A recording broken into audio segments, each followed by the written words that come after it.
Sim, professores, sobre o livro Raízes do Brasil, Santos Fortes, Raízes do Sagrado no Brasil, não é um livro religioso, né? Não, em absoluto. É um livro em que a gente pensa culturalmente a fé como um veículo para pensar coisas muito mais amplas do Brasil.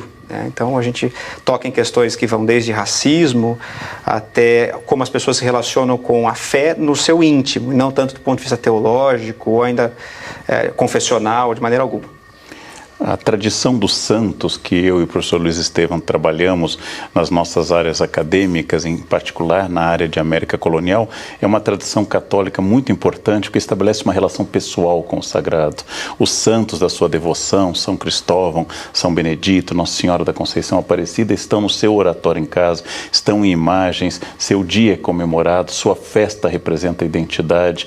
Então o livro é sobre religião, é sobre religiosidade, mas não é um livro sobre ou necessário para a fé das pessoas, e sim para a compreensão dessa fé que é constitutiva do Brasil. Independente se você é ateu, católico, protestante, judeu, islâmico, a presença dos santos denomina lugares, Cabo de Santo Agostinho, na terra de Santa Cruz e assim por diante, denomina festas, afinal é feriado o Dia de Nossa Senhora da Conceição Aparecida, denomina pessoas no Brasil, das milhares de Marias do Rosário, de Marias de Salete, e denomina também uma capacidade brasileira de relação muito antropológica, que inclusive pressiona o santo, coloca Santo Antônio de ponta cabeça, tira o menino de Santo Antônio, pune, faz promessas, ou seja, sem essa santidade você não entende a sociedade brasileira, como ela se constitui até hoje. Está na base da nossa cultura a relação pessoal com os santos. Tal como a Bíblia é um livro fundamental para o Ocidente, independente da minha crença, os santos são fundamentais para o Brasil, independente da minha fé. Não só o brasileiro pune o santo, quando ele consegue a graça, aí ele agrada o santo, ele promove o santo no altar, ele vai para um local mais interessante da casa. E a gente também aborda no livro santos que não são santos oficiais. São santos que não precisaram passar pelo crivo da igreja para se tornarem santos, mas já são santos de devoção de muita gente. Como, por exemplo, o caso do fenômeno do Padrinho Cisso. Sim, vocês falam de 10 santos no livro, né? São 10 capítulos, na verdade a gente fala de muitos santos.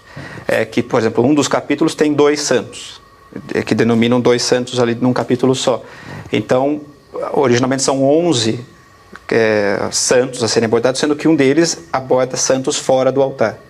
Então, nós falamos no livro, não tenho a menor ideia, mas pelo menos de uns 30 santos, e damos atenção a 9 ou 10 com mais vagar. São os mais populares? Seriam os mais que o povo brasileiro tem mais empatia? A maioria dos mais populares, como por exemplo São Jorge, Santa Bárbara, São Longuinho, Santo Expedito, São Judas Tadeu, são santos muito populares, como São Francisco de Assis, são santos muito populares. Há santos, como lembrou o professor Luiz Estevam, que não foram oficializados pela igreja, como o Padre Cícero, e há santos que poderiam estar, que também são santos de devoção, mas o livro tem sempre um limite. Nosso objetivo não era fazer um inventário de todos os santos, isso implicaria uma obra de muitos volumes, mas tentar, através desse recorte, com muitos dos santos importantes, fazer um panorama, um raio-x da fé brasileira, da fé de matriz católica e popular brasileira. Hoje em dia, isto é uma questão cultural central para eu entender como funciona o povo desse país. Sim, vocês trazem também histórias curiosas de alguns santos. Eu queria que vocês destacassem uma aqui, pelo menos, para a gente. Curiosa? Bom, várias histórias de santos são curiosas. Mas, por exemplo, a gente aborda santos que têm existência quase fantasmagórica, pouco documentada, mas que estão no dia a dia das pessoas, como ele falou do São Longuinho, né? São Longuinho é um santo para o qual você dá 3 pulinhos quando você encontra alguma coisa. Não é um santo que você vai invocar se você está precisando ser operado de uma doença grave, mas é um santo do dia a dia. Então também a gente pensa santos em que essa devoção são para causas urgentes, causas terríveis, até santos como São Brás, desafoga esse rapaz, como a gente diz no livro, se fosse uma menina a rima ficaria mais difícil, né?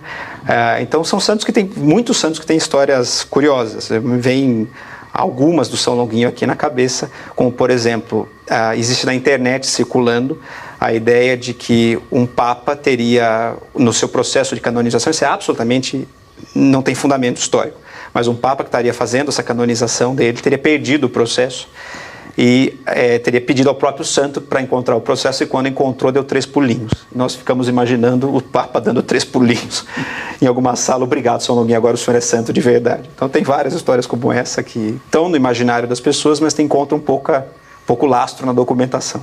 E apesar de existir passagem, ou muitas passagens anedóticas nas biografias de santos, a nossa preocupação não era fazer um livro que fosse uma coleção de anedotas ou de casos individuais, mas através desses casos, como o Luiz Estevão tratou, fazer um quadro amplo que permita especialmente a compreensão da nossa relação com o sagrado.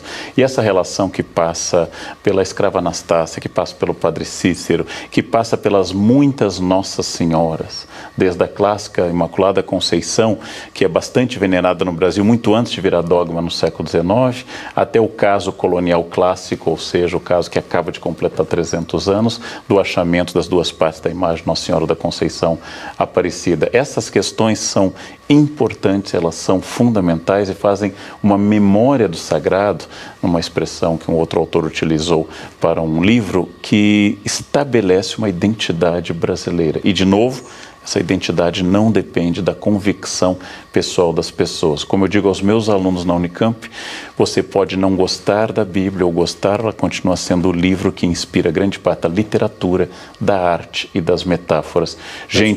Da discussão política brasileira, inclusive.